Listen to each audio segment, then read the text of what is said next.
A strong magnitude 5.1 earthquake occurred in the North Pacific Ocean 351 kilometers, 218 miles from Kamchatka, Russia, in the evening of Sunday, July 20, 2025 at 8:30 p.m. local time, GMT+11.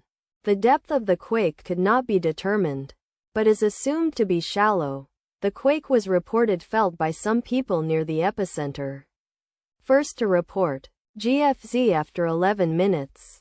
The earthquake occurred 2 hours and 5 minutes after a magnitude 6.0 earthquake had hit on Sunday, July 20, 2025, at 6:26 p.m. GMT+11 local time, in 51 kilometers, 31 miles, distance to the northeast. Data source from Volcano Discovery. Did you feel it? Let us pray. May the earthquake that occurred not affect our brothers and sisters there. May the earthquake not happen again. And may God protect everyone. Amen.